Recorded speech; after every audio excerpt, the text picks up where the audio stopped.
La Fabrique Audio présente. Salut tout le monde, bienvenue dans le podcast de La Petite Histoire, à retrouver sur toutes les plateformes de podcast comme vous le savez.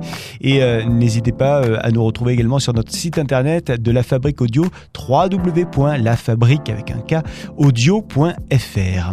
Aujourd'hui dans La Petite Histoire, un personnage de fiction, il s'agit de Zorro. Un cavalier qui surgit hors de la nuit, court vers l'aventure au galop. Son nom, il le signe à la pointe de l'épée, d'un Z qui veut dire Zorro. Zorro a été créé en 1919 par Johnson Macaulay. C'est un justicier masqué vêtu de noir qui a combattu l'injustice dans la ville de Los Angeles en Californie espagnole, Alta California, au sein de la Nouvelle-Espagne à l'époque où Monterrey en était la capitale. Zorro signifie renard en espagnol.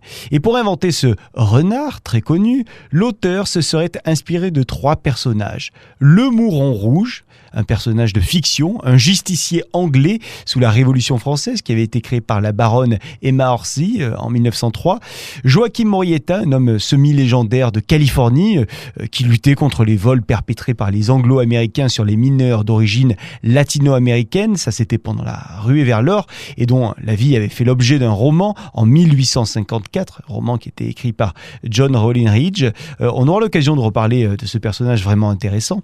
Et puis le personnage de Zorro serait aussi inspiré de la vie de William Lamport, un Irlandais qui marquait ses victimes d'un Z avec son épée. Un Z qui voulait dire non pas Zorro mais Ziza. Et je vous expliquerai tout dans ce podcast de La Petite Histoire puisque c'est lui que nous avons choisi dans notre petite histoire du jour. Ah ouais. Quelle histoire, ça aussi. Une des personnalités desquelles s'est inspiré l'auteur de Zorro pour créer son personnage, c'est donc William Lamport, un Irlandais né au début du XVIIe siècle qui a eu une vie agitée, c'est le moins qu'on puisse dire, vie assez fascinante, si l'on en croit les écrits qui ont été laissés autour de ce personnage, et notamment beaucoup d'écrits qui ont été rédigés par William Lamport lui-même.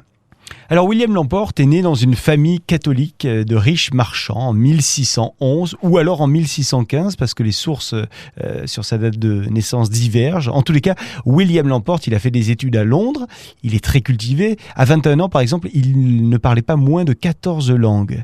On arrive en 1627, date à laquelle William Lamport est suspecté de catholicisme. Il est donc arrêté à Londres pour avoir distribué des pamphlets catholiques et il décide de fuir la Grande-Bretagne. Comme il existe à cette époque de nombreux liens entre l'Irlande catholique et l'Espagne, fervent défenseur du catholicisme en Europe, eh bien les Irlandais peuvent revendiquer la citoyenneté espagnole. C'est ce qui amènera donc William Lamport à débarquer en Espagne où il va prendre le nom de Guillén Lombardo. Très vite, il va attirer l'attention d'un marquis, le marquis de Mancera, qui va lui permettre de rejoindre en 1633 un des 3 régiments irlandais qui étaient patronnés à l'époque par l'Espagne. Et c'est d'ailleurs dans ce cadre qu'il va partir au combat contre les forces suédoises aux Pays-Bas espagnols. Et lors d'une bataille, eh bien, il est remarqué par le comte-duc d'Olivares, qui est ministre en chef de Philippe IV d'Espagne. Et du coup, eh bien, ce dernier va lui proposer à notre William Lamport, enfin plutôt à Guillén Lombardo, de se mettre au service du roi. Le roi Philippe IV d'Espagne, qui va donc l'envoyer rapidement au Mexique pour être l'espion officiel de la couronne. Sa mission va être de fournir des informations sur la situation politique dans la région. Mais nous sommes en 1640 et les événements politiques méritent un suivi attentif puisque la situation au Mexique est politiquement difficile. Le Mexique est à ce moment-là une vice-royauté gouvernée par un vice-roi qui pille sans vergogne dans les caisses de l'État. Et vers 1641, eh bien, Guillén Lamport va commencer à préparer un complot pour finalement renverser ce vice-roi. Lui, William Lamport, comme vous voulez, il pense que la couronne espagnole manque de légitimité pour gouverner à cette époque-là la Nouvelle-Espagne et donc il va imaginer une souveraineté politique gouvernée par un monarque au pouvoir limité, monarque qui serait choisi par le peuple lui-même. En fait, finalement, il souhaite un peu instaurer la démocratie, cette idée qui ne plaît évidemment pas à tout le monde là-bas. À l'époque où Don Guillén développe ses idées et cherche à les concrétiser, il raconte qu'il est en fait le demi-frère du roi d'Espagne, un demi-frère bâtard de Philippe IV. Alors, il y en a beaucoup qui ne le croient pas et d'autres qui le croient. Et c'est en fait grâce à cette prétendue connexion royale avec la couronne espagnole que l'Irlandais hispanisé pourrait devenir un candidat viable pour devenir un jour roi du Mexique. C'est cet argument sur lequel il compte. Alors pour mettre en place ce complot visant donc à détrôner le vice-roi qui gouverne actuellement le Mexique, il va essayer de persuader les Indiens, les Noirs, ainsi que les marchands créoles de se joindre à son soulèvement. Alors il est conscient, William l'Emporte, de la situation des autochtones du Mexique qui est compliquée. Il est devenu en fait ami d'un certain Don Ignacio, un noble indien qui est basé à Mexico. Et tous les deux, ils discutent souvent et ils vont notamment discuter de ses projets politiques. Et c'est même Don Ignacio lui-même qui aurait apparemment convaincu William l'Emporte, Don Guillen, que les Indiens de Taxco seraient éventuellement disposés à se rebeller contre la couronne, puisque à l'époque, ils subissaient, les Indiens, le travail forcé par la couronne. Don Guillen annonce même aux indigènes que si un jour il devenait roi, il leur redonnerait un jour aux Indiens leur liberté. Et Don Guillen se préoccupe non seulement des Indiens, mais aussi de l'esclavage noir qu'il voit comme une autre injustice. Et puis, soyons clairs, il imagine que les esclaves pourraient devenir un jour des supporters dans sa rébellion. Don Guillen est clairement convaincu qu'il y a suffisamment de mécontentement en Nouvelle-Espagne pour provoquer une rébellion, puis une indépendance politique complète. Alors il va essayer de se faire un petit peu d'argent pour cette organisation contre le vice-roi, une organisation, une révolution qui va coûter cher, il le sait, et donc il se met à faire du trafic de tabac la nuit, alors que la journée il mène la vie d'un gentilhomme aisé.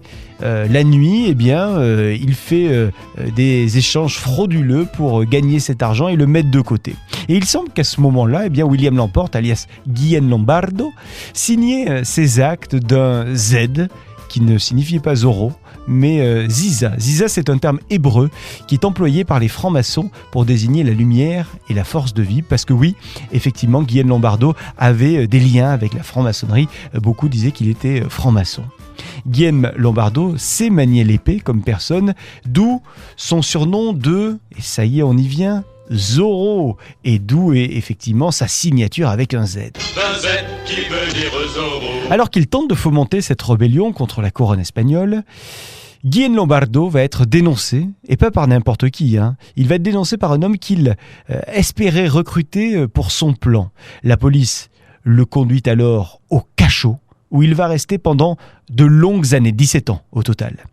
Pendant son incarcération, l'Emporte a accès seulement à un stylo et à un papier ou plusieurs feuilles de papier qui vont lui permettre de composer des psaumes religieux en latin. Et d'ailleurs, certains des écrits originaux de l'Emporte sont désormais disponibles sous forme numérique. Vous pouvez les retrouver notamment sur Internet. Il écrit aussi un psaume dans lequel il fait une nouvelle fois part de son incompréhension du monde mis en place et il demande pourquoi les Espagnols qui prétendent être chrétiens sont impliqués dans l'esclavage noir notamment.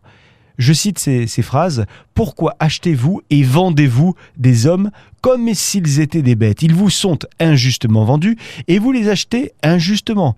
Vous commettez donc un crime sauvage et cruel devant Dieu. » Don Guillen va rester 8 ans en prison une première fois, puis il va s'évader la veille de Noël, on est en 1650, avec son compagnon de cellule, un certain Diego Pinto Bravo, qui peut nous faire penser, pourquoi pas, à un certain Sergent Garcia. Bon, Diego Pinto Bravo avait été probablement placé dans la même cellule que notre personnage principal, pour l'espionner, donc c'est un peu décevant. Toujours est-il que ce soir-là de veille de Noël, aucun garde n'est en service, comme par hasard, et les deux hommes enlèvent les barreaux de leur cellule et s'échappent. Mais depuis quelque temps, la couronne fait circuler dans tout le pays des tracts qui dénoncent les actions et la personnalité même de William l'Emporte. On peut donc en déduire en fait que l'évasion de l'Emporte a été largement aidée par la couronne et que cette évasion fournissait en fait une raison de plus de poursuivre l'Emporte.